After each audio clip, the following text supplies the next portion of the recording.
Croyez-moi, les gens qui ont passé trop proche de la mort, ils ont été effrayés, même si c'était un très courageux. Vous voyez, je veux dire plus que ça. Rappelez-vous si par hasard, vous avez assisté à un accident ou à la chute de quelqu'un, d'accord? Je ne peux pas vous dire, vous êtes trop jeune, là, si vous avez assisté à la mort d'un de vos proches, d'accord? C'est effrayant de sentir l'ombre. D'accord?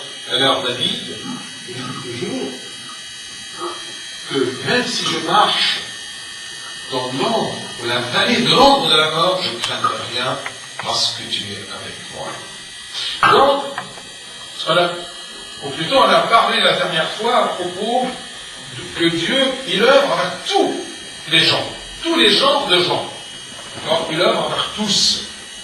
Et ça ne dépendait pas de la capacité de la personne ou de ses talents, mais ça dépend toujours de l'amour de Dieu envers nous. C'est pour cela qu'il œuvre.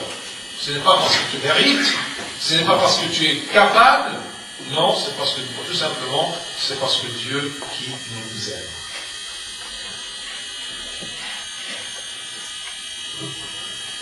Et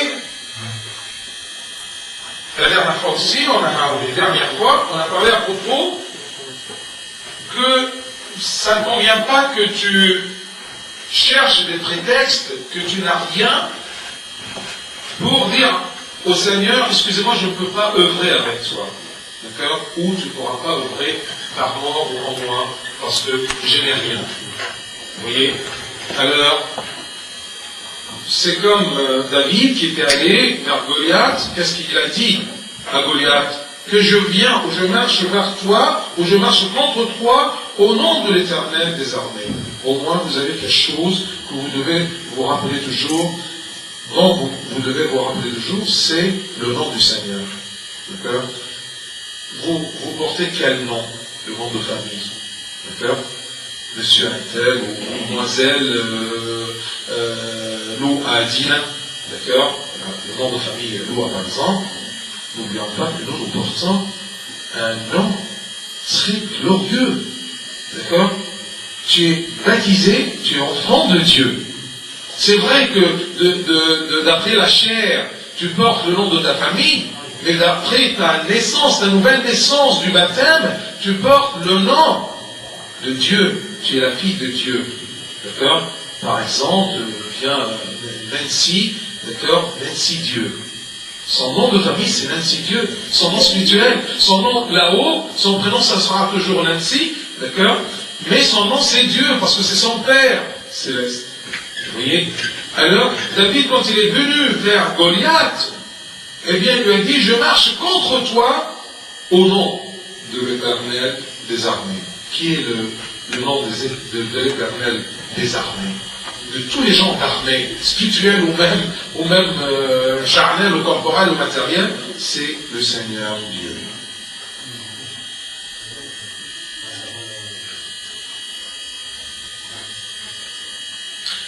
Moi je vous conseille de vous séparer. D'accord? Séparez-vous. D'accord? Ça sera bien. D'accord? Allez, séparez-vous. Vite. Je veux personne des garçons derrière la colonne, s'il vous plaît. Je vous aide, je vous compte.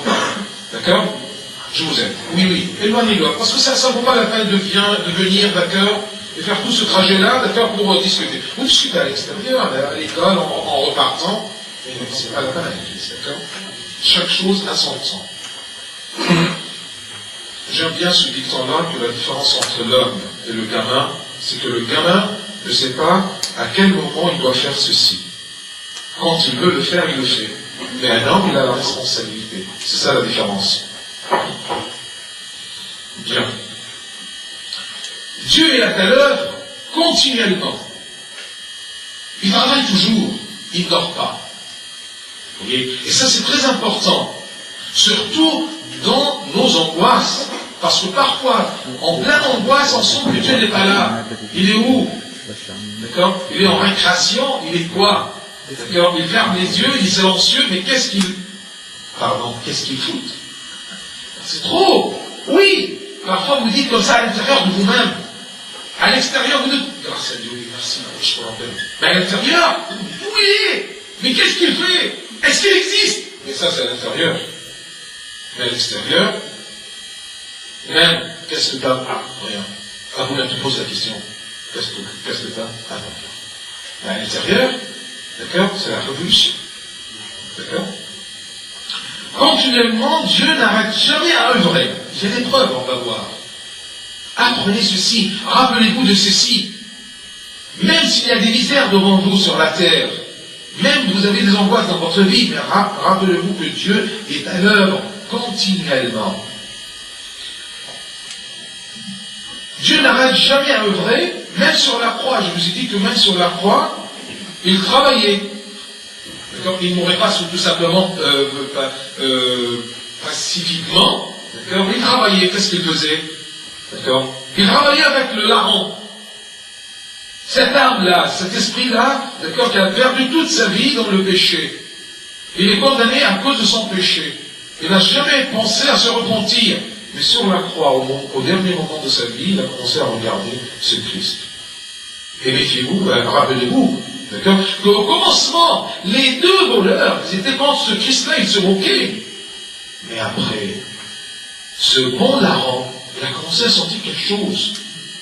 Vous voyez? Et le Christ sur la croix, il travaillait, il œuvrait en lui. Jusqu'à qu'il a dit, Seigneur, souviens-toi, quand je serai dans ton royaume. Le dit aujourd'hui, je te promets.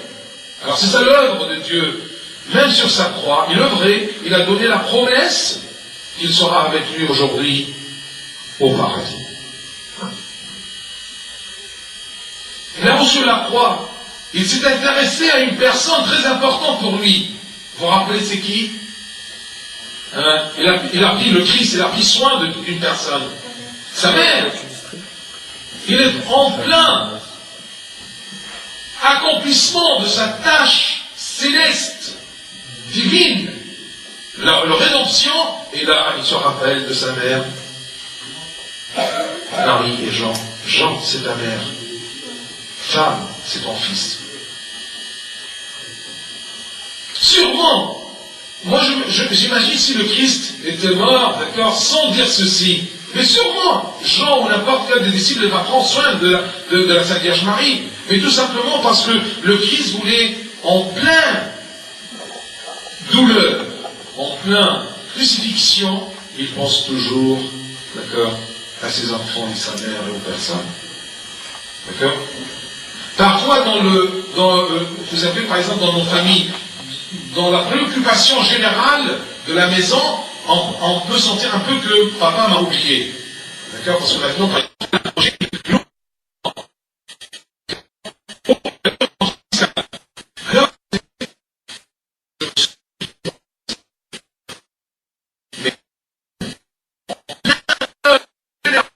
universel, la mort sur la croix, il pense à chacun. Donc, il confiait Marie à Jean, il donnait même à Jean une bénédiction, il demandait pour ses crucificateurs. Il travaille toujours, même sur la croix. Son œuvre ne s'agissait pas seulement de la rédemption, seulement de la création, simplement de juger chaque fois que tu fais un péché. Non, il œuvre toujours. Et son but, c'est de œuvrer avec tous, en tous, par tous, pour ce royaume des cieux. Même durant sa mort, son esprit, c'est écrit dans l'évangile que, dans la messe, qu'est-ce que le Aboulaïm dit? Il dit que il est descendu aux enfers par la croix. Par la croix, par l'intermédiaire de la croix, par l'intermédiaire de sa mort sur la croix, il est descendu aux enfers pour libérer les pieux qui sont morts dans l'espoir de la résurrection avant la rédemption. Parce que normalement, entre guillemets, ou entre parenthèses, n'oublions pas que tous les gens qui mouraient avant la mort du Christ sur la croix, avant la rédemption du Christ, avant le salut, par la mort du Christ sur la croix, tous ces gens-là, quand ils mouraient, ils passaient automatiquement à l'enfer. Même Abraham, Isaac, Jacob, les pères, les prophètes. D'accord? Saint Jean-Baptiste, qui est mort avant la mort de Christ. Tous ceux-ci sont passés à l'enfer. Élie. Hein? Élie. Oui, parce que ça, il était tout simplement, d'accord, comment dire, c'est quoi en français? Emporté aux cieux, d'accord? Eh bien, ça c'est un mystère. D'accord? Même c'est écrit une prophétie qu'il va retourner pour mourir avant la fin du monde. D'accord? Alors, et il cherche toujours la petite paille, là. D'accord? Le connaisseur de la Bible. Élie. Je ne sais pas que Élie, d'accord? On ne sait pas il est où. Bien. Alors, tous ces gens-là, automatiquement, avant la mort de Christ, ils passaient à l'enfer. Le Christ, dans sa mort, ou durant sa mort, son esprit uni à sa divinité, son esprit uni à sa divinité, est parti vers l'enfer pour libérer tous ces gens-là qui étaient les enfants de Dieu, comme Abraham, Isaac, Jacob et tous les grands prophètes et tous les pieux qu'on ne connaît pas leur nom, pour les libérer, les faire sortir de l'enfer et les faire rentrer au paradis, accompagnés par le bon larron. D'accord? Bien. L'œuvre de la croix même, l'œuvre de la croix, tout ce qui s'est passé sur la croix, cette rédemption-là, ce paiement de rançon pour l'humanité, ce salut qui s'est passé par la mort de Christ sur la croix, ne s'est pas terminé par la rédemption, ni par son ascension aux cieux, ni par sa parole. Sa parole s'est accomplie. Vous savez, la dernière parole que le Christ a prononcée sur la croix, c'était quoi? C'est accompli. Tout est terminé. D'accord? Fin. Alors, l'œuvre de Christ n'est pas arrêtée là. Mais le Christ est à l'œuvre jusqu'à maintenant. Il nous a dit quoi? Un verset, écoutez-le bien. Me voici avec vous tous les jours et jusqu'à la fin des temps. Me voici avec vous tous les jours et jusqu'à la fin des temps. Tant qu'il y a une vie sur terre, le Christ est avec nous. Même il dit, me voici, debout devant la porte et je frappe la porte de ton cœur. Il donne toujours l'exemple de l'œuvre continuelle, il travaille toujours. Vous savez, la croix, ou le travail sur la croix n'est pas terminé. En vous disant tout simplement, le Christ est toujours mort sur l'autel, sans corps et sans sang. D'accord? Donc, le Christ a accompli une œuvre et il a continué à œuvrer. Je vous dis toujours, en nous, par nous et pour nous. D'accord? Donc, en tout cela, le Christ nous donne l'exemple pour que nous soyons aussi à l'œuvre pour son royaume continuellement. Toujours on commence à se préparer comme un bon chrétien pour le royaume des cieux, pour quelques moments. Ensuite, c'est une chute. Ensuite, je me relève, doucement, doucement. Je tombe rapidement, je gringole, okay? Mais pour se relever, je remets, que je me lève, que je me, comment dire, je me repentis, je remets toujours mon repentir, je le remets, d'accord? Ma conversion, je la remets, toujours, d'accord? Je la remise. Je la remets. Je la remets. Je la remets. Ah oui, je la remets. D'accord? D'accord? Vous voyez, de cette façon-là. C'est pour cela que la chute est très rapide, mais pour se lever, c'est trop lentement. C'est trop sage, entre guillemets. D'accord? Mais non, au contraire, on doit œuvrer toujours. Je vous dis toujours que votre vie, votre voiture spirituelle, tant qu'elle monte la pente de la lutte spirituelle, d'accord, tu montes comme ça. D'accord? Et tu luttes. Si tu t'arrêtes un moment, qu'est-ce qui se passe dans la vie spirituelle? Est-ce que tu crois que tu vas t'arrêter sur la pente? Non. La lutte, qui a fait cette pente-là? C'est le démon qui veut toujours que tu gringoles. Ou il a donc un chipet sur ma partage. Ou bien tu dis, ou bien tu ne changes pas ton visage. D'accord? Alors, normalement, on voudrait vivre comme ça, mais le démon Satan, il a voulu, d'accord, nous rendre difficile la vie. Alors, il nous a fait la pente. Et la lutte spirituelle, c'est tout simplement d'essayer de monter toute ma vie, cette pente-là, jusqu'à que j'arrive à la fin de ma vie, et zoom, je rentre au voyage. Alors, si vous montez, et à un moment vous arrêtez, j'en ai marre, je ne veux pas prier, je ne veux pas aller à l'église, d'accord, il y a des problèmes, d'accord, il y a beaucoup de choses dans mon cœur, alors je m'arrête. C'est pas que tu peux t'arrêter ici pour faire une pause, juste à que tu retournes, non. Une fois la voiture sur une pente, s'arrête. Pourquoi j'ai fait ça? Non, pas zut. Rapidement. Parce que même si tu tires les freins, tu essaies de retenir pour garder ce niveau spirituel où tu t'es arrêté, d'accord? C'est difficile, tu ne peux pas te retenir. Tu tombes. À un moment, tu te lasses.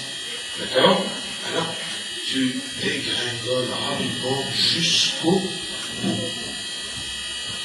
Et M. Satan, il commence à venir pour te dire, bonjour, tu es là, regarde toute la pente, tu vas recommencer tout ça, laisse tomber.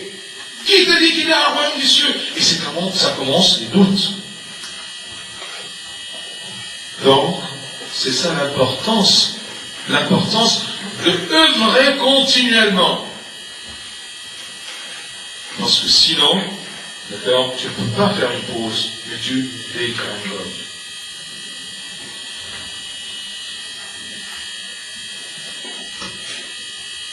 Dieu, quand il a créé Adam, il y a des points que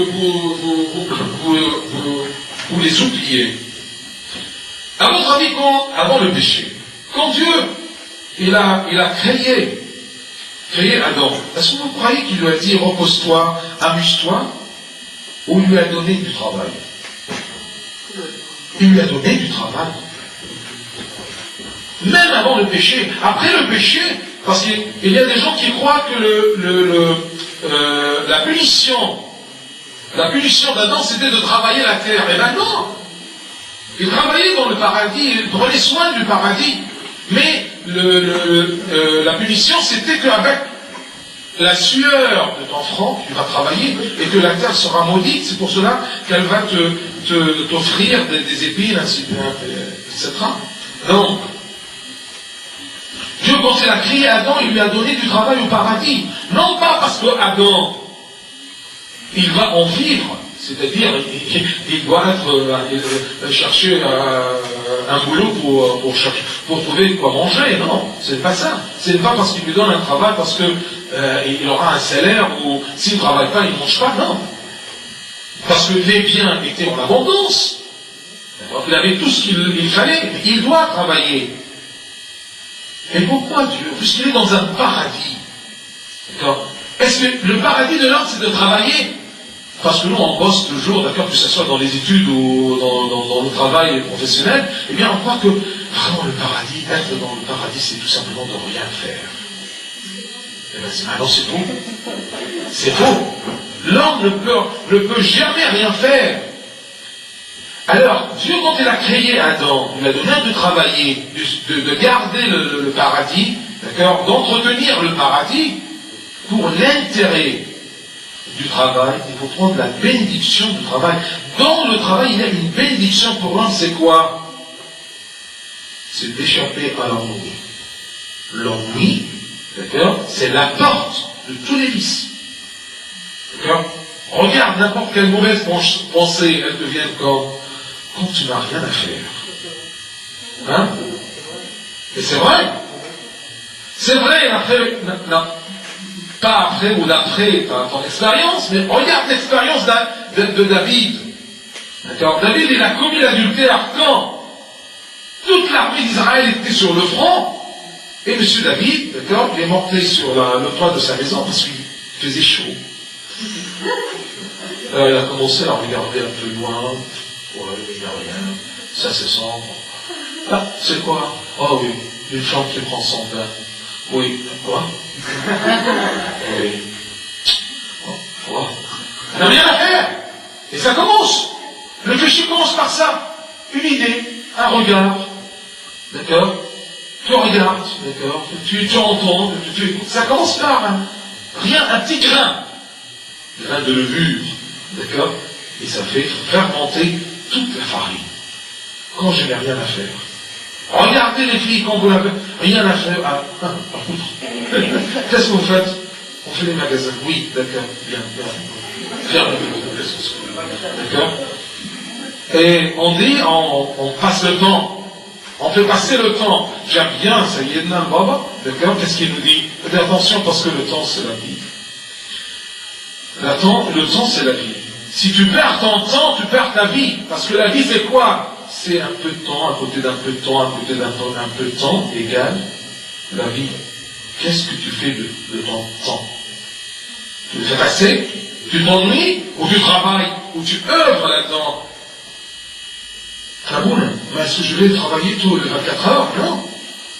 D'accord? Mais même le loisir, ça doit être pour t'édifier, te relaxer. Du gym, c'est du loisir, mais c'est pour ton bien. D'accord? Mais faire les magasins. Oui, c'est bien quand tu cherches un pantalon, mais quand tu n'as rien à faire, tu n'as rien à faire dans la vie. Non, mais ça permet de visionner pour la prochaine Pâques, qu'est-ce qu'on compte acheter. C'est une première étape. C'est toi. Tu n'as rien à faire pour m'embêter. Mario, si c'était pour une fois, 2 fois, habitude, d'accord? Bien sûr, je donne, écoute, j'ai donné David un exemple, d'accord, je dois chercher les filles, égalité. Oui ou non? Donc, le seuil de l'appartement des péchés, c'est l'ennui. Quand je mets mon pied, excusez-moi, quand je mets les pieds sur le seuil de l'ennui, je commence à pécher. D'accord? Donc c'est ça la bénédiction du travail. Il y a un dicton,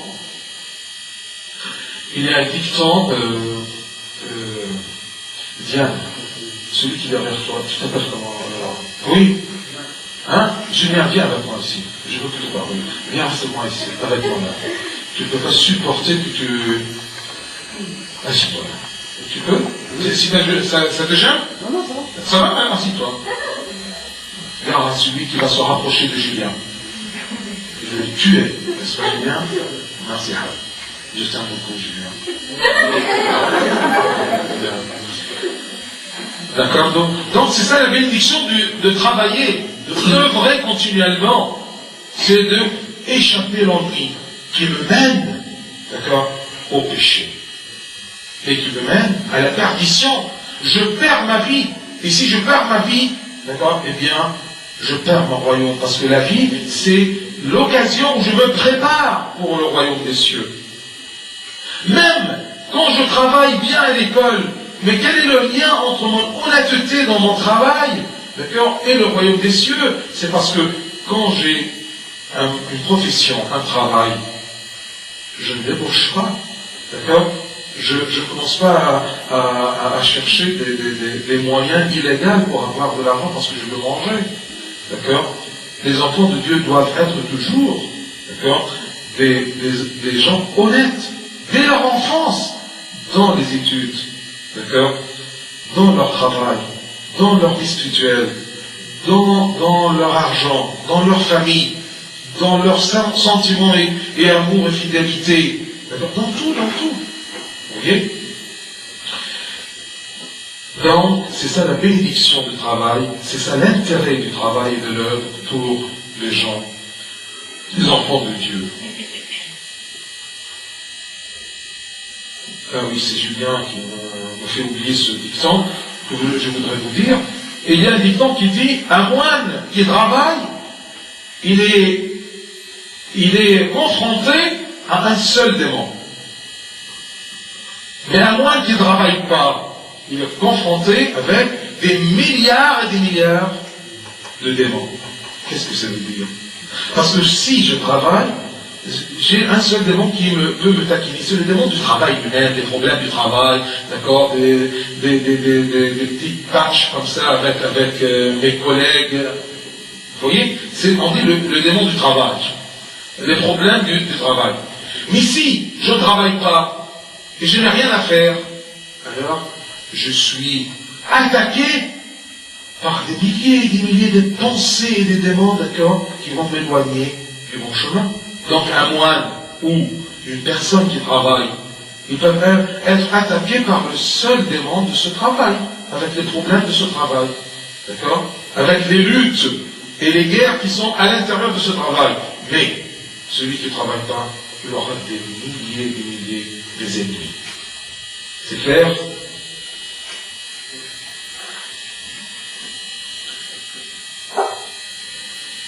Là, un point un peu important pour comprendre comment Dieu œuvre. Dieu œuvre en silence et en humilité. En silence. D'accord? En silence, c'est-à-dire quelqu'un qui travaille en silence, c'est-à-dire on ne s'aperçoit pas de son travail, même de sa présence. Il y a quelqu'un, d'accord, Julien, oh Julien, mais où Julien, travaille bon, d'accord, en silence, dans son coin, d'accord, il accomplit du travail, il a des fruits, mais on ne s'aperçoit pas, d'accord. Un autre cas pour Julien, d'accord, il est toujours là, il parle, mais Dieu, quand il œuvre silencieusement, en silence, c'est très important. D'accord, notre patriarche, depuis le temps de Saddam, quand on a eu des problèmes, il disait toujours, je vous le dis en arabe, Dieu, il œuvre, il travaille, mais doucement, en silence. Dieu est à l'œuvre dans le calme absolu et dans le silence, voire dans la discrétion. C'est ça le mot. Il travaille dans la discrétion. Je vous donne un exemple de la discrétion de Dieu, c'est que combien de fois ou combien fréquent il a attribué son œuvre à un de ses enfants. C'est Dieu qui travaille, qui œuvre, mais il attribue son travail à un de ses saints. Et même pour que ce saint soit glorifié par les gens et par cette œuvre-là. Mais celui qui a accompli l'œuvre, ce n'est pas le saint. D'accord? C'est Dieu. Alors, il travaille comme ça, Dieu, très discrètement. Comme exemple, parfois tu demandes l'aide de Dieu. Et Dieu te présente cette aide-là comment? Par l'intermédiaire de la Sainte Vierge Marie, ou par Shafia, ton intermédiaire, d'accord? Que ce soit à Lucifer, à l'Église, ça dépend de chacun. D'accord? Ou l'archange Michael, comme vous voulez. Dieu, non, se cache. Dieu se cache et fait apparaître ses enfants, ses saints. Mais tu dois sentir la main de Dieu dans chaque bien que tu reçois. Parfois, les gens, ils commencent à demander l'aide de Malguel qui suit un examen. Et tu passes bien et tu sens vraiment que tu t'es aidé. N'oublie pas que c'est toujours la main de Dieu à travers, vous voyez, à travers ses saints. Dieu même, il peut travailler discrètement par un médecin dans une maladie. J'ai rencontré une femme qui sera opérée et elle me dit, ah bon, est-ce que c'est dangereux? Ce n'est pas dangereux? Oui, mais est-ce que le médecin... Je dis, mais écoute, puisque tu es croyante, tu nous dis, priez pour moi. La main de Dieu sera avant la main des médecins. Oui ou non? Bien sûr, Dieu va te guérir, mais à travers un médecin. C'est ça la discrétion, parce que Dieu, il peut œuvrer toujours par des miracles, par des bombes. D'accord? Tu sens que tu as un cancer, d'accord, tu dors, Alors Dieu, il fait un éclair dans ta chambre, le matin, tu te réveilles, il n'y a rien. Il peut œuvrer de cette façon, mais non, ce n'est pas le système de Dieu. Dieu ne travaille pas comme ça. Si par hasard, ou pour un but, dans l'esprit de Dieu, dans l'intelligence de Dieu, dans la connaissance de Dieu, il utilise ces miracles, c'est à lui de les faire. Mais ce qui est normal, c'est que Dieu travaille en silence et en humilité, en discrétion. Parfois tu crois que Dieu t'a abandonné parce que tu ne sens pas sa main. Parfois tu sens, ou plutôt tu crois que Dieu t'a abandonné. Ou qu'il soit silencieux, il ne bouge pas, il n'agisse pas. Pourtant il est en plein œuvre pour toi sans que tu saches. Je vous donne des exemples.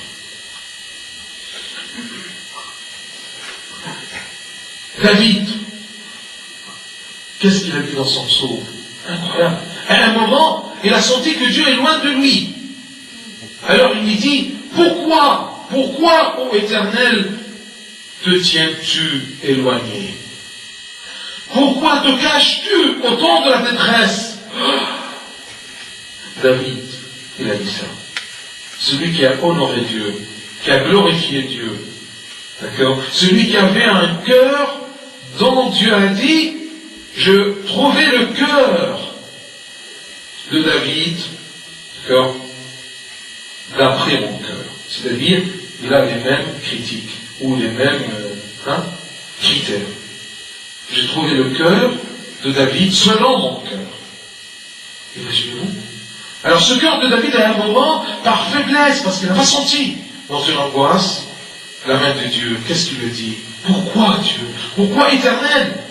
Il connaît, il croit bien qu'il est l'Éternel. Pourquoi, ô Éternel? C'est le psaume 10. Te tiens-tu éloigné? Dieu, quand il te voit dans une angoisse, il se met loin. Non-assistance à une personne en danger. D'accord? Ça ne marche pas, ça ne peut pas être. Pourquoi, ô Éternel, te tiens-tu éloigné? Pourquoi te caches-tu au temps de la détresse? Et Dieu ne se cache jamais. Mais il œuvre en silence. Et là, l'homme ne sent pas la présence de Dieu. Exemple, les disciples. Ils étaient dans une barque, en pleine mer. Il y a les flots qui montent. D'accord? Et ils sont sur le bord de se noyer, eux et la barque. Et en plus, le Christ était là, dans la barque, ils étaient endormis. Imaginez-vous, par exemple, si vous êtes sûr qu'il y a un bon pilote, reconnu par son excellence, et il y a des tempêtes de mer, quelque chose comme ça. Tant que vous connaissez le pilote et les capacités de pilote, malgré le tournant, d'accord, vous sentez un peu la quiétude, oui ou non, vous êtes un peu rassuré. Alors imaginez-vous, les disciples sont là, et le Christ lui-même, il est là, il dort. Alors, qu'est-ce qu'ils ont dit les disciples? Ils lui reprochèrent, Maître, maître! Il ne lui disent pas, réveille-toi. Pire, il lui dit, Maître, ne t'inquiètes-tu pas de ce que nous périssons? Nous périssons et toi tu dors comme ça, tu t'inquiètes pas. Les disciples disent ça au Christ qui est en plein barque avec eux. Excusez-moi mes pères disciples, mais c'est bête. Alors, puisque le Christ est là, il vous laisse périr, il va avec vous, quoi. Ou il va vous laisser périr, ensuite il va marcher sur l'eau, d'accord, pour partir tout seul. Il est avec vous, dans la barque, et le vent, les flots, vous oubliez tout. Et vous ne sentez pas même l'œuvre de Dieu, parce qu'il paraît endormi. Mais lui, bien sûr, en ce temps-là, il s'intéressait à eux. Sinon, ils auraient témoigné. Il répond toujours, le Christ. Mon Père agit jusqu'à présent, moi aussi j'agis. Et moi aussi j'agis. Mais tu dors devant moi. Mais non, je travaille en silence. Mais pourquoi Dieu, moi je sens que tu ne travailles pas? Pourquoi je sens que tu dors? C'est parce que devant la grandeur de l'angoisse, j'ai peur. D'accord? Tu vois? C'est comme par exemple, tu tiens la main de ton père. Tu es un petit enfant et tu marches avec lui. Tu as la main avec ton père. Tu tiens la main de ton père. D'accord? Et il y a quelque chose qui t'effraie. Qu'est-ce que tu fais? D'accord? Tu tiens plus. C'est comme si tu s'échappait de toi. Mais calme-toi. Puisque tu as confiance. D'accord? Dans la main de ton père qui te protège, te garde. Pourquoi tu te rapproches plus? Parce que tu as peur. Donc le problème, ce n'est pas que le Christ s'endort ou il ne travaille pas. Le problème, c'est que devant les angoisses, d'accord, tu as une amertume. D'accord? C'est cette amertume-là que tu commences à dire, mais au secours! Et nous sommes là. D'accord? C'est comme par exemple, je vous donne quelque chose qui me passe à la tête, d'accord? Quelqu'un qui se noie. Le problème de ceux qui se noient, d'accord, quand il y a quelqu'un qui vient pour l'aider, qu'est-ce qu'il fait? D'accord? Il le tient par la gorge. Alors ils vont se noyer tous les deux. C'est pour cela que dans le stage de jour de sauvetage, il vous aide toujours à quoi faire? À vous débarrasser de celui qui se noie, mais de venir de loin. Surtout de derrière, d'accord? Tu le prends comme ça de son cou, d'accord? Et tu le prends comme ça, tu le tires, d'accord? Tu ne le laisses pas, parce qu'il ne peut pas te tenir par la main. Ses mains sont devant. Et toi, tu le prends par son cou, d'accord? Viens, voilà, viens. D'accord? Tu te noies maintenant, d'accord? Non, oui, d'accord? Alors tu le prends, là c'est naturel, et tu le prends comme ça, d'accord? Avec ça, ça fait comme ça. Tes mains sont où? Tu te noies. Oui, tu te noies, alors, écoute, je ne fais pas les mains dans tes poches, hein? D'accord, bien, assieds-toi. Alors, Dieu, il œuvre, il te tire. Mais toi, parce que tu as peur, tu commences à, tu veux Dieu, au secours. Non, calme-toi. D'accord? Et la confiance que Dieu œuvre. Fais ce que tu dois faire. Tu peux crier vers lui. Et parfois, par ma faiblesse humaine, je crie vers lui. Mais sans lui dire, ne t'inquiètes-tu pas de ce que nous périssons? Et maman, elle s'inquiète, bien sûr. Mais ne dis pas ça au Seigneur. Qui t'a crié? Qui t'a protégé jusqu'à maintenant? D'accord? Qui t'a donné la vie? Attention. Donc, c'est impossible que Dieu se cache au temps de la détresse. Sinon, la détresse nous aurait engloutis. Mais nous nous plaignons à cause de l'amertume de nos âmes. Si nous avons l'œil de la foi, nous aurions vu clairement l'œuvre de Dieu. Et que ceux qui sont avec nous, c'est comme Élisée et son disciple, d'accord, dans l'Ancien Testament, et que ceux qui sont avec nous sont beaucoup plus nombreux que ceux qui sont contre nous. Toujours Dieu, quand tu as peur, quand tu commences à prier, Dieu jette dans ton cœur, ou lance dans ton cœur, la quiétude en te disant, mais mon fils, regarde, tu as peur de quoi? De tout ça? Regarde de l'autre côté. Ceux qui sont avec toi sont beaucoup plus nombreux et plus forts de tous ceux qui sont contre toi. D'accord? Parce que tout simplement, je suis avec toi. Un verset très reconfortant, d'accord, en disant toujours, n'aie pas peur, je suis avec toi. Est-ce que Dieu est avec toi? C'est ça la question. Moi, je suis sûr que Dieu est toujours avec moi, mais est-ce que la question, ça doit se poser de cette façon? Est-ce que moi, je suis avec Dieu? C'est ça. Dieu est toujours là.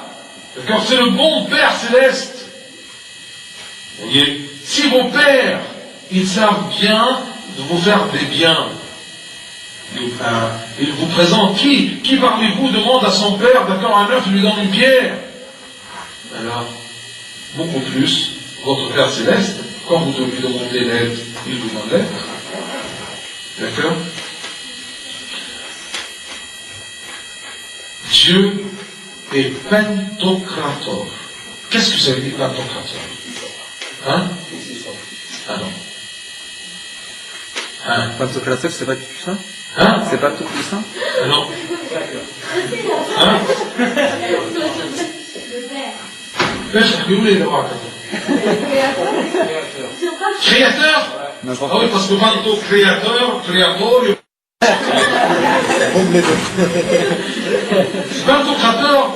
tout puissant dans quel sens? En arabe, c'est David al-Kol. Oui, tout puissant. David, c'est quoi? Capable. C'est le gendarme, c'est capable de tout. Le gendarme peut tout faire. Hein? Peut tout faire. D'accord? C'est pas... Contrôle, c'est contrôle. Ah, bravo, c'est ça le mot, c'est ça le mot. Contrôle. David al-Kol, David, ça veut dire, he's making good management. Ça c'est l'anglais. D'accord? C'est un bon manager, c'est pas en français. Manager. Ah oui, manager. D'accord? C'est quelqu'un qui peut contrôler tout. Et qui peut contrôler tout s'il n'est pas le tout-puissant? Parce que moi je peux contrôler une partie, mais l'autre je ne peux pas contrôler. Alors celui qui contrôle tout est sûrement le tout-puissant, puisqu'il peut contrôler tout. C'est-à-dire qu'il est le plus puissant de tout. Il est le tout-puissant. C'est pour cela que, quand on traduit la messe, on a gardé, d'accord, Dieu le Père Pantocrator, parce que ça donne vraiment le sens de celui qui contrôle tout. Que personne ne peut contrôler tout, que s'il est tout-puissant, il est plus fort que tous, et que tout. Oui ou non? Tu peux contrôler tout, mais tu ne peux pas contrôler le feu, parce que la nature du feu est plus puissante que toi. Mais si tu peux contrôler tout, d'accord, c'est-à-dire que tu es tout puissant, c'est que tu es Dieu. C'est clair? Donc, pourquoi vous oubliez que Dieu est Pantocrator? Pourquoi en plein d'angoisse, comme les disciples? Vous oubliez la puissance, le tout-puissant, ou la toute-puissance de Dieu, et la capacité de tout contrôler, même le mal qui m'entoure. Eh bien oui. Mais pourquoi je ne le sens pas? Ou bien parce que je ne suis pas avec lui, ou bien je refuse qu'il soit toujours avec moi et qu'il me guide. D'accord? Ou bien c'est parce que je n'ai pas l'œil de la foi, je n'ai pas de la foi. Vous voyez? Tant que je ne crois pas en Dieu, je ne peux pas le voir. Parce que je le vois avec l'œil de la foi. Donc, ne le crois pas loin, ce Pantocrator de toi, dans tes problèmes. Il observe tout, il agit pour toi. On peut faire un petit chant, jusqu'à qu'on trouve quelques... Qui choisit? Qui? Je crois que là, non. C'est un intérêt pour tous. Alors, écoutez cette question. Pourquoi la culture égyptienne intervient dans la religion? Même quand quelqu'un met du gel ou qu'il met un piercing, je vois pourquoi les gens jugent et disent que cela n'est pas bien. Quel est le rapport avec la religion? On dit c'est haram. Donc il a raison, c'est comme ça qu'on dit. Sinon, dans un cas différent, pourquoi, comme vous l'avez dit, que l'enfant de Dieu doit marcher bien, travailler bien à l'école? Je ne vois pas le rapport de l'école et la religion. La religion, c'est une craignante. Je ne pense pas qu'il faut la mélanger avec des sujets qui n'ont aucun rapport. Merci pour ta remarque, je comprends bien. D'accord? Quand il y a quelque chose, ou un rapport entre une chose et une autre, sois humble, on ne peut pas rentrer dans l'affaire comme ça. Ouais, la façon de parler, d'accord, doit être calme et avec un pourcentage que peut-être tu te trompes, d'accord? Tu poses des questions pour apprendre, tu discutes pour apprendre, ou pour dire ce que tu as dans ta tête. Mais ça peut être entre nous une seule tête, n'a rien du tout de l'intérieur. Alors dis-le doucement, parce que peut-être tu te trompes, d'accord? Et si tu rentres comme ça, très sûr de toi, tu tombes, ça sera honteux. Et à la façon de présenter ton idée, présente ton idée, mais sans attaquer le faux et le vrai. C'est comme si tout ce que tu dis est vrai. D'accord? Si tu ne vois pas le rapport, ça ne veut pas dire, entre ça ou n'importe autre chose, ça ne veut pas dire qu'il n'y a pas de rapport. Si tu ne vois pas le feu rouge, ça ne veut pas dire qu'il n'y a pas de feu rouge. Il peut avoir du brouillard ou tu as mal aux yeux. Alors, comment ça? Pourquoi la culture égyptienne intervient dans la religion? Non, c'est parce que tout simplement, nous les Coptes, pas les Égyptiens, ne mélange pas entre les Coptes et les Égyptiens, et les parents, d'accord, et les religieux, d'accord, et les gens pharisiens Coptes qui ne comprennent rien du tout dans la religion, d'accord, et la spiritualité. Attention, tu mélanges. D'abord, il n'y a pas haram ou pas haram. D'accord? Ce mot-là n'existe pas chez nous. Chez nous, il existe quoi? Ça convient pas. Et on a dit plusieurs fois, peut-être que c'est la première fois que tu écoutes ça, mais apprends, c'est bien que tu viens. D'accord? Saint Paul, il dit, tout m'est permis.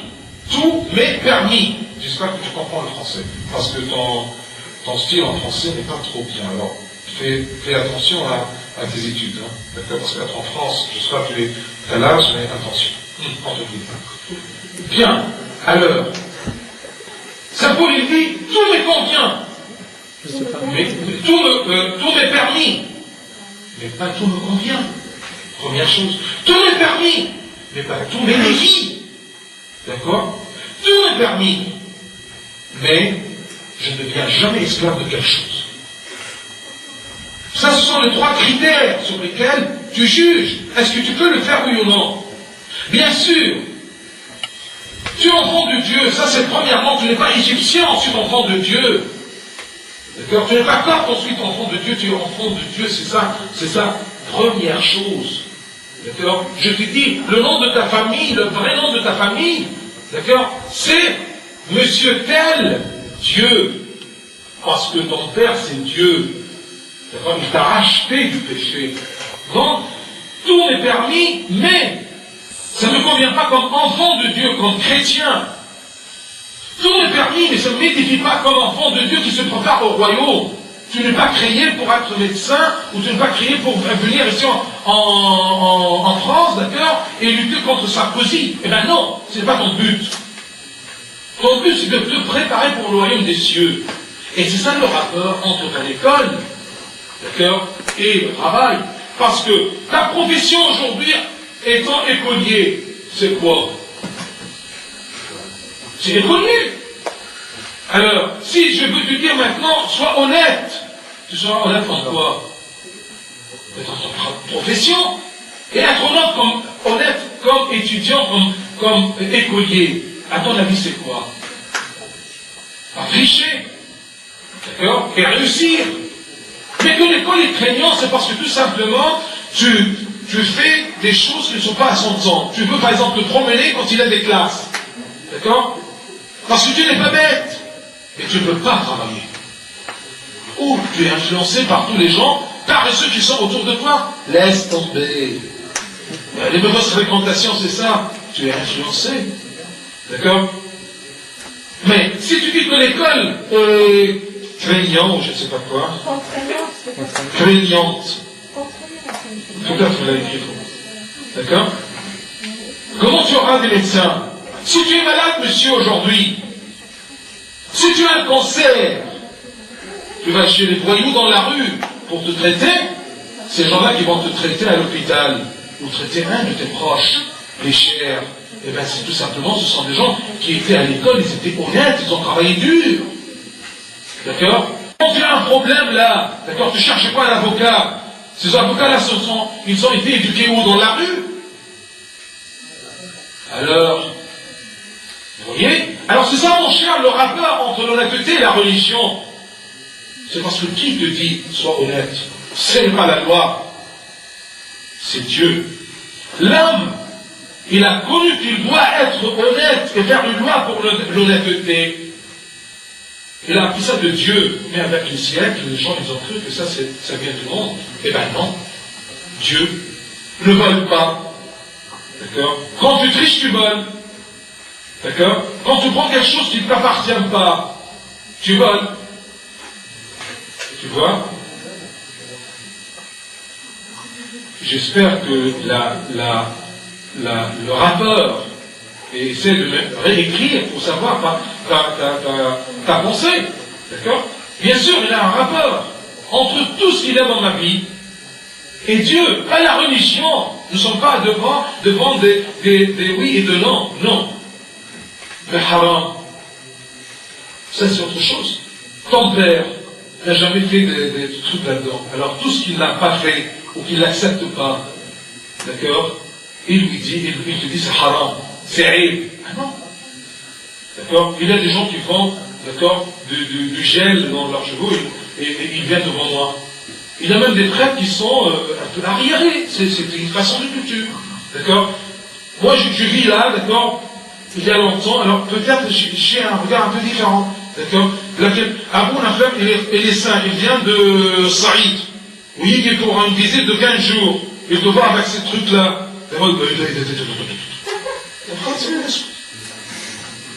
D'accord? Est-ce que le gel te convient, ton fils, enfant de Dieu? Je vous ai dit, dans tout ce qui est apparence, d'accord, ça convient ou pas, ça dépend de la discrétion. Un enfant de Dieu est discret. Il est discret. D'accord? Alors c'est pour ça que je te dis, toutes les modes, d'accord, ne sont pas haram, mais ça ne te convient pas. Et je vais te donner un exemple. Il y a une vingtaine d'années, j'ai dit plusieurs fois, qu'une fille, que ce soit à l'Occident, une trentaine d'années, disons maintenant, qu'une fille, d'accord, en Occident, ou plutôt en Orient, d'accord, pour qu'elle ait un pantalon, c'était honteux. Aujourd'hui, on regarde les pantalons. Alors, au commencement, les filles de l'église et les enfants, alors vous dites, non, c'est aïb. Ça ne convient pas. Aïb dans le sens de ça ne convient pas. La fille de Dieu doit être discrète. Mais non. Il y a 30 ans d'années, quand une fille marchait dans la rue avec un pantalon, regardez, c'est quoi ça? C'est clair? C'est comme au commencement, maintenant le gel, c'est partout le gel. D'accord? Mais au commencement, si un garçon, il mettait du gel, c'était, oh là là, qu'est-ce qu'il a? Oh oui. Oui ou non, aujourd'hui tu mets du gel ou non, d'accord? C'est normal maintenant. Alors je te dis, puisque tu mets du gel, mets du gel. D'accord? Mais il y a maintenant du gel, mais un peu bizarre, d'accord? Non, un enfant de Dieu, il doit passer discrètement. Puisque mon Dieu, il travaille discrètement. Alors sois discret.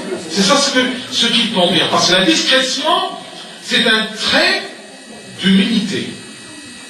Si tu ne vois pas le rapport entre l'humilité et la discrétion, ça c'est autre chose. C'est un autre vaste sujet. D'accord? Donc, haram, d'accord? On ne veut pas, tout simplement, pour t'empêcher de faire quelque chose, on te dit haram. On te met toujours comme Dieu il est là, d'accord, comme d'autres religions, donc haram, et ça rappelle. Là, parfois, je me rappelle qu'il y a un évêque qui nous a dit, j'ai rencontré un jour un enfant qui me dit, je commence à haïr ce Dieu-là. Il me dit, pourquoi Habibi? Il dit, il n'est jamais content. Il n'est jamais content, pourquoi? Qui t'a dit ça? La maman. D'accord? C'est incroyable. Dieu est toujours, d'accord, il est triste. D'accord? Dieu هيزعل ما تعملش كده. Dieu هيزعل. ربنا يزعل. هتزعل ربنا Il n'est jamais content ce Dieu. C'est pas comme ça. D'accord? Le premier mot, d'accord, que l'enfant commence à dire, c'est jamais oui, c'est toujours non. Pourquoi? Parce que ses parents. Non. J'ai rencontré un enfant, d'accord, un bébé, disons, d'un an ou d'un an et demi, d'accord, quand on lui parle, qu'est-ce qu'il dit? Non. Ah non, jamais. Il dit quoi? Non, non, non, non, non, non, non, non, non, non. Regarde là-dessus. Donc, ne faites pas porter à Dieu le chapeau, ce que beaucoup des parents le font. D'accord? Ne faites pas porter le chapeau, d'accord, à Dieu. Toi, tu ne veux pas faire quelque chose, d'accord? Ben non, non, on doit dire non, pourquoi? Est-ce qu'il me convient? Est-ce qu'il m'édifie?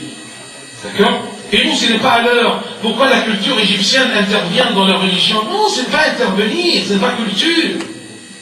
Toute notre vie, c'est une vie chrétienne. Parce que la religion, c'est quelque chose vivante. Ce n'est pas des lois. Fais et ne fais pas. C'est clair? J'espère que cette question-là... Mais ce n'est pas la fin de la question. Essaye de redire ce que tu penses ou de ce que je viens de dire. Est-ce qu'un don de sang ou un don d'organe est-ce que un don de sang ou un don d'organe est bien vis-à-vis de l'Église? Eh bien oui, vis-à-vis de Dieu, d'accord? Parce que l'Église, quand elle décide des choses pareilles, d'accord? Eh bien, elle décide d'après la loi de Dieu. Tu vois? Donner un organe ou quelque chose comme ça, mais écoutez, c'est quelque chose d'acte d'amour. C'est un bon samaritain qui donne quelque chose. Non pas 2 pièces dans l'hôtellerie pour le bon samaritain, pour celui qui était attaqué par les voleurs. Eh bien non, je te donne un organe, quelque chose de plus, d'accord, de plus valeureux ou de plus précieux chez moi. Mais attention, sans argent. Attention, si je vends mon organe, ça ne t'appartient pas. Si tu vends ton sang, il y a des gens qui vendent leur sang tout simplement pour prendre de l'argent. Vous voyez, parce qu'il y a des hôpitaux qui le font, des hôpitaux privés. Attention, ça c'est autre chose. Offrir, non pas bien sûr, vendre. Excusez-moi, c'est comme la prostitution, c'est une vente du corps. Que ce soit après la mort ou durant la vie. Tu donnes ton sang durant la vie. D'accord? Qu'est-ce qui deviendront les gens en dehors de notre religion dans les cieux? En dehors de votre religion, attention, en dehors de ton église ou dans ta religion,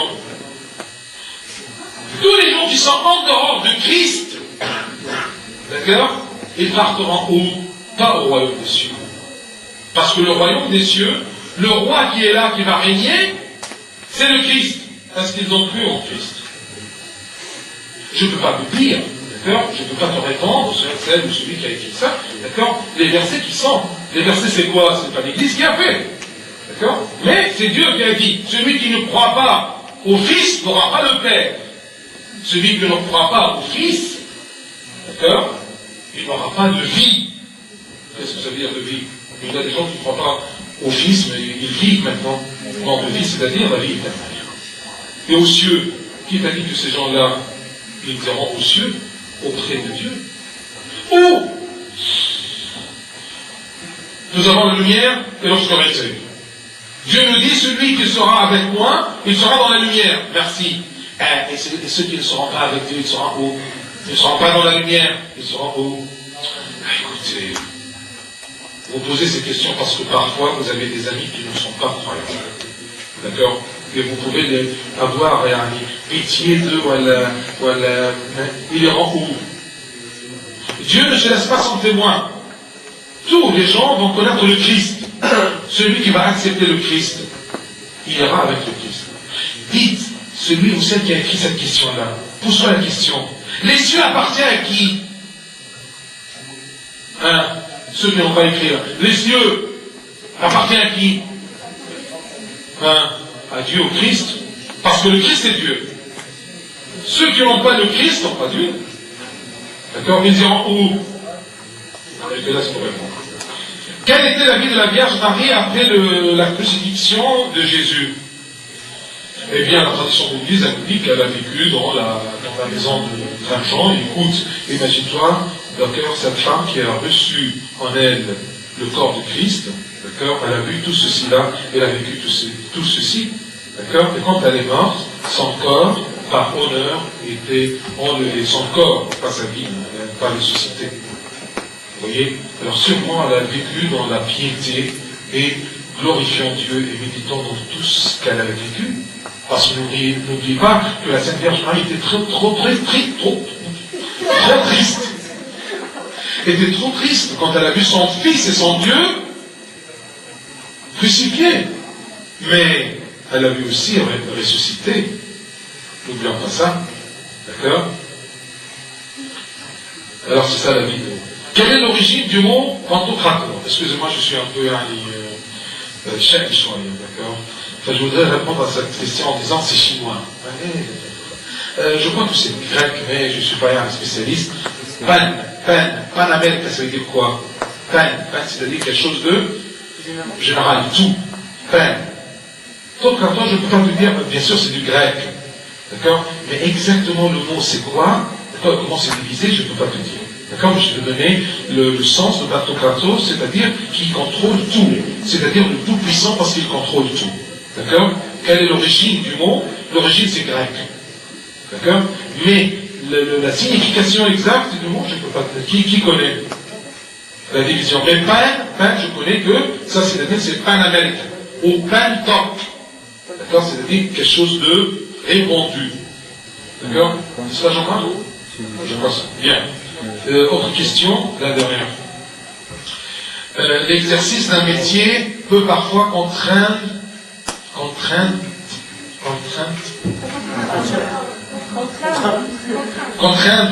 une personne à faire un acte mauvais. Exemple, un militaire à la guerre, un policier. Question. Question. Celui-ci doit-il obéir à ses supérieurs? Regardez. S'il y a un verset, dans la Bible qui traite.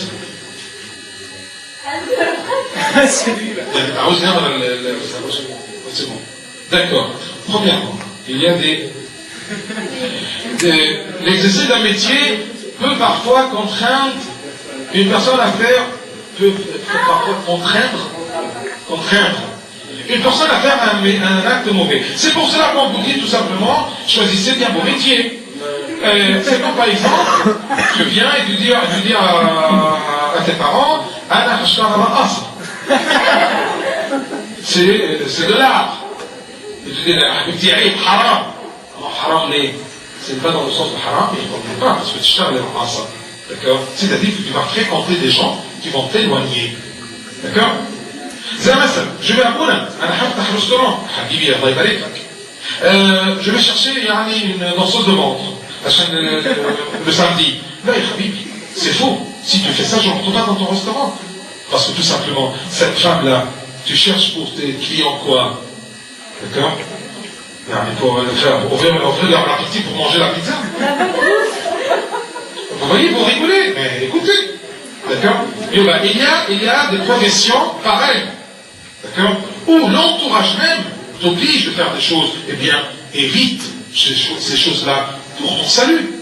Mais, tu as donné deux exemples. La guerre et les policiers. D'accord? Attention, parce que s'il n'y a pas les armées, d'accord, ça sera la foire. L'anarchie. D'accord? L'anarchie. S'il n'y a pas des policiers, pourquoi les policiers sont agressifs?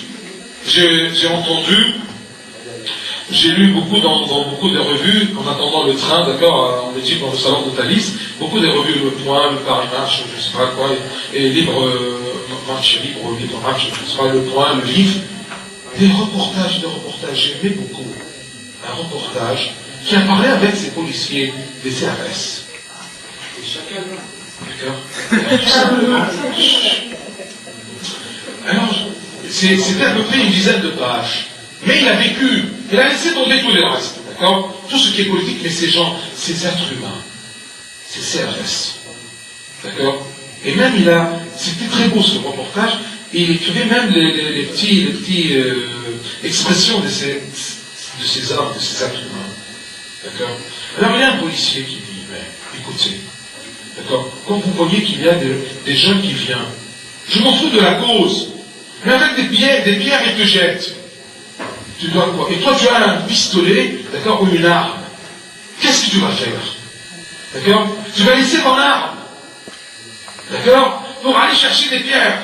Parce qu'ils me jettent des pierres, alors pierre contre pierre. Bien sûr, je vais tac.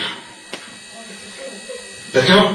Si je vois par exemple, d'accord, moi je suis un policier. D'accord? Il y a des gens qui viennent, parmi eux, il y a des bâtons des barres de fer. Alors j'attends pour dire calmement. D'accord?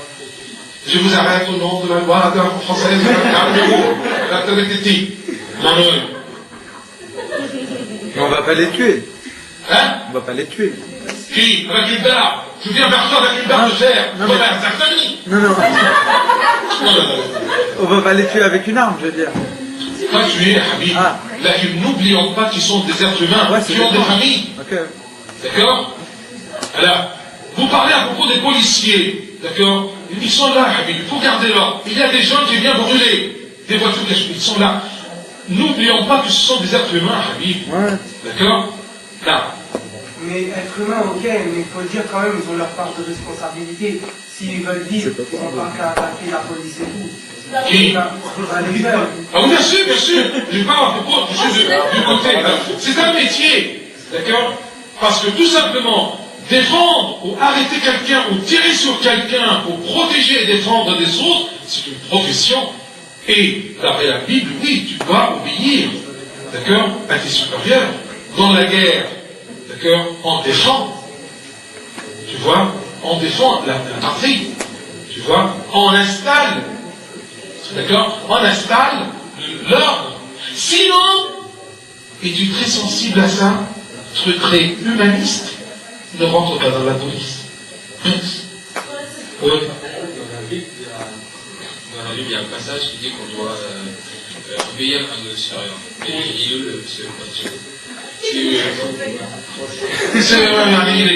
non, vous devez obéir à ton maître, d'accord, dans le Christ, c'est-à-dire dans la loi du Christ. Si par exemple, il y a un policier, attention, il y a un policier honnête, son commissaire, son supérieur lui demande par exemple, d'accord, d'être malhonnête, d'accord, et laisser passer des trafiquants. Tu peux refuser là. Tu vas le payer, mais je le paye. Honnête. D'accord, monsieur? Ça, c'est l'honneur de la personne. Il y a un qui fait le bien et qui est honnête parce qu'il n'y a personne qui le voit. Et personne ne va le trouver ou le découvrir. Quand je suis sûr que mon supérieur est assez poussé ou soutenu, il va me cacher, je vais faire le mal. Ça, c'est pas honnête. D'accord? Ça, c'est la conduite. Ça, ce qui est humain. Mais si je suis honnête parce que Dieu, mon Dieu qui voit dans le secret, qui sonde les fonds des cœurs, d'accord, m'a dit d'être honnête. Je refuse, même si je suis protégé par les hommes. Donc, les métiers qui t'éloignent de Dieu, les fréquentations qui t'éloignent de Dieu, d'accord, l'argent qui t'éloigne de Dieu, la pauvreté qui t'éloigne de Dieu, essaye de l'éviter en travaillant bien à l'école pour avoir une poste, d'accord, un bon poste, d'accord, pour gagner ton argent d'une façon honorable. C'est ça aussi un lien et un rapport entre l'école, d'accord, et le royaume, non pas la religion. D'accord? Je n'aime pas quand tu dis religion. D'accord? C'est pas religion.